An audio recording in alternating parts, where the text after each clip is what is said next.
very patiently while I was doing so is Sussan Ley, the brand new opposition leader, who joins us now after assuming the position and obviously also giving out the shadow cabinet positions today. Sussan, firstly, congratulations. Thank you so much for joining us. And again, strength and love from all of our viewers after the loss of your mum, mate.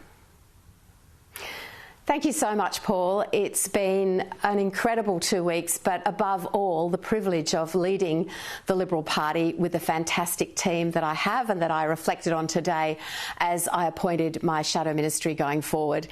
And it's interesting, as David Littleproud and I walked into the party room and walked back out, we were talking about flood-affected communities in rural Australia and how we were both very keen to get out of that building and back into communities and sell our message about hope, about the future, and about being a really strong and determined opposition that will take the fight up to this government. So let's talk about, again, the many different balancing acts when you come up with a shadow ministry. Again, House versus Senate, where is the person that they are taking them on, where are they questioning, who's a new phase, who's an old, all the rest of it, right?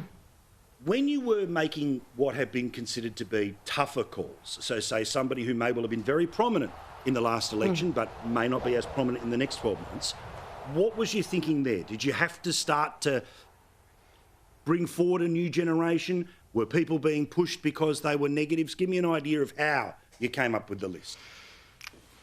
You're right, Paul. It is a balancing act, but the talent in my party room is extraordinary. It reflects the broad depth of Australia's life experience across this amazing country, from the bush to the city and everywhere in between.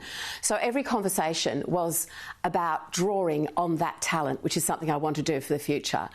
Frankly, over the years, I've been on the receiving end of calls where I've gone somewhere else in the parliament.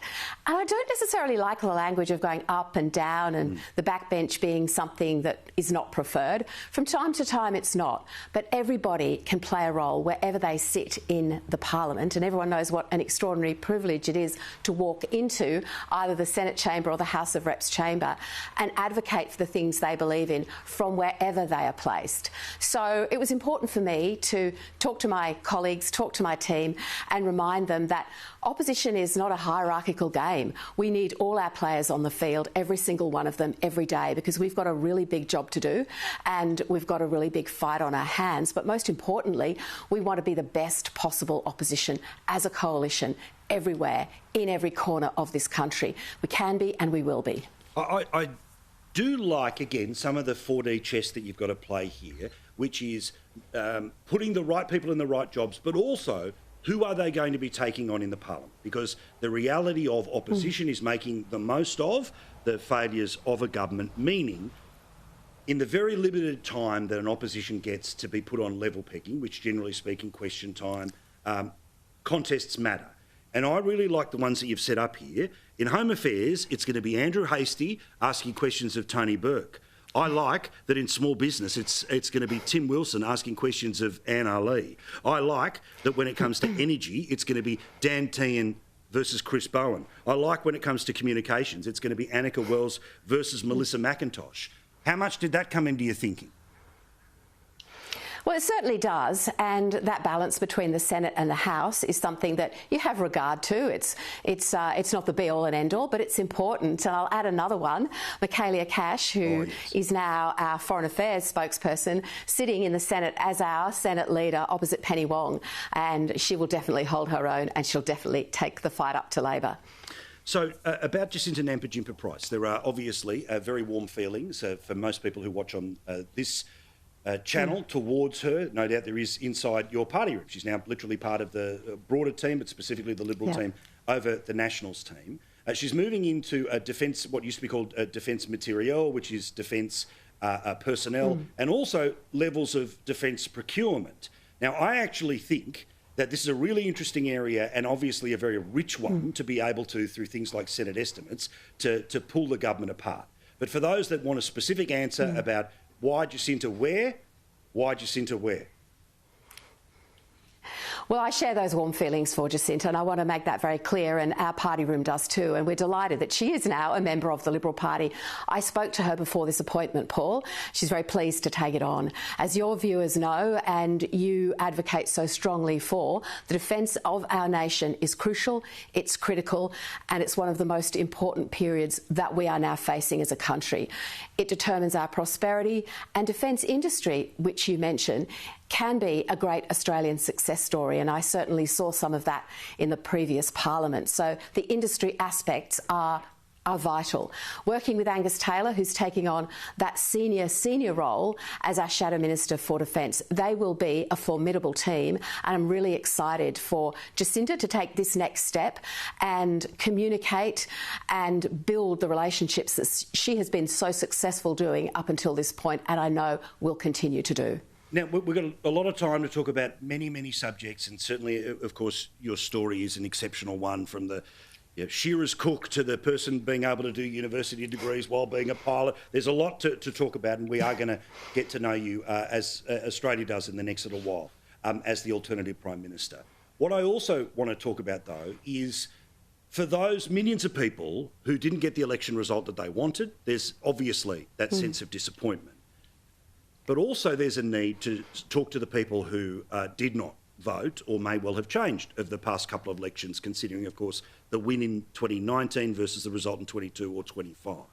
I hate to quote him, but it's, I think, a good little way that he took to opposition, which was Bill Shorten saying, first year was about the party, second year was about policy, third year was about politics. Now, obviously, I'm not going to verbal you that the inspiration for the Sussan Ley leadership is going to be Bill Shorten, because we can imagine how that's going to be immediately spun out of control.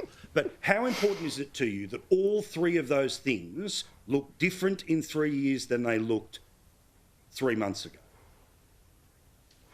They're all important, Paul, and they're all important from day one. I certainly won't be stringing them out over a 3-year period. We will all be hitting the ground running. There's no doubt that we suffered a resounding defeat on May the 3rd, and Australians handed us a lesson. We have to listen to it with humility, and we have to engage and meet modern Australia where it is.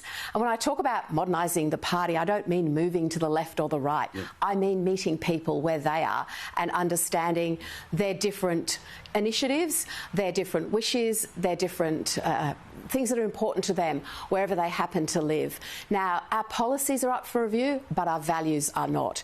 What I want to do in setting myself and my team up for this important next stage is to spend time listening.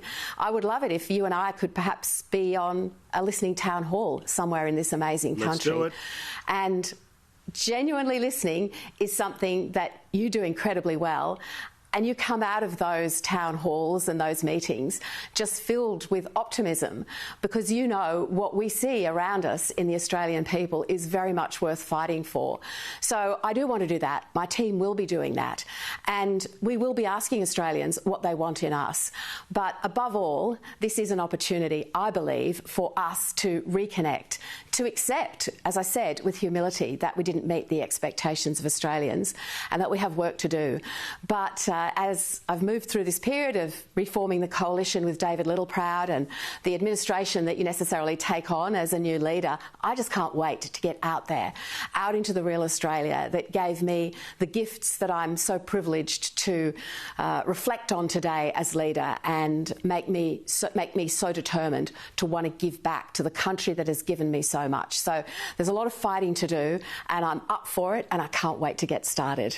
Good stuff, Susan. Thank you so much for the conversation tonight. There are many more to come, and on behalf of the millions of people who definitely want a different result for the country, go get them. Thank you.